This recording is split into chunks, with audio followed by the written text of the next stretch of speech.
Få kontroll på din smärta. Avsnitt 2. Observationsövning.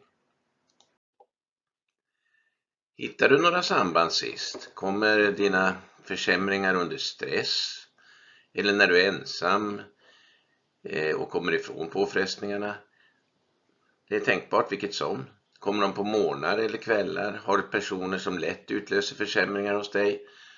Och vad har det varit för händelser i så fall? Ja, det finns många mönster och monster som kan vara aktuella och finns som nätverk i hjärnan. Det handlar ju faktiskt om dina erfarenheter av liknande situationer tidigare har varit ett hot, varit farliga. Man kan se det som hjärnans tolkning helt enkelt om det är en fara eller om det är en trygg situation. Inne i hjärnan har vi en liten statistiker som sitter och funderar om det här tidigare resulterat i en skada. Tänk skrikande bromsljud och ont i nacken. Eller om det har varit obehagligt tidigare. Tänk rädsla och övergivenhet. Och långt innan du har tänkt och funderat så signalerar ormen fara. Att det är risk och förstärker smärta för att varna. Ormen i ormhjärnan.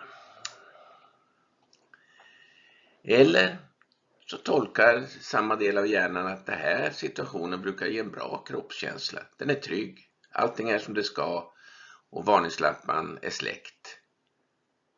Nallen trygg.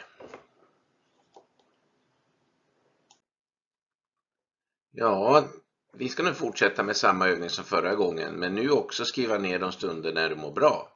Eller åtminstone mycket bättre. När den här nallen trygg är med så att säga. Så under 5 dagar så ska du fortsätta att notera när det blir sämre, men nu också när det blir bättre.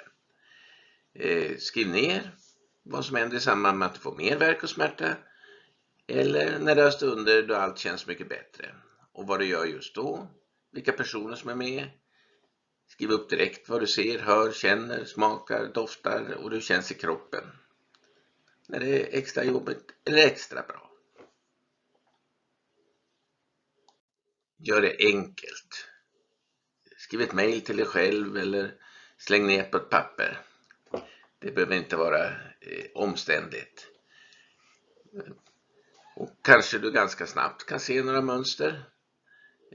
Och det kanske ser ut på det här sättet ungefär. Måndag den 1 juli. Klockan 9. Pendeltåg. Till frisören. Ensam. Skriver ner. Så konstigt. När jag sitter här småstressad på pendeltåget känner jag plötsligt frid. Och att jag kommer att få ett par timmar med bara mig själv. Ingen värk alls faktiskt. Och ändå är det lite stress på resan. Trygg är framme. Men det kan ju hända att bara dagen efter, den 2 juli klockan 17, på en annan resa på väg hem efter ett läkarbesök, att straffet kommer fort efter en dag utan värk. När jag säger det till doktorn att jag haft det bra en dag, då vill han utöka min arbetstid. Och jag får huvudvärk och yrsel och kan inte sitta på tåget. Jag måste stå nära dörren och har ont överallt. Usch vad folk luktar illa. Allting ramlar över mig. Eller kanske senare samma kväll hemma med Robin. Vi ser på någon rolig stand-up och skrattar tillsammans. Robin är på topphumör. En liten tur på löpbandet känns bra. Huvudvärken åker ut genom fönstret. Ungefär så här kan man skriva för att hitta sina egna mönster. Ja, när du har fått den här instruktionen så kan du ju gå vidare till kroppsövningen för avsnitt 2. Sätt dig bekvämt i en stol eller ligg på golvet och lyssna på mobil eller hörlurar och starta dagens kroppsövning med Britt. Hej då!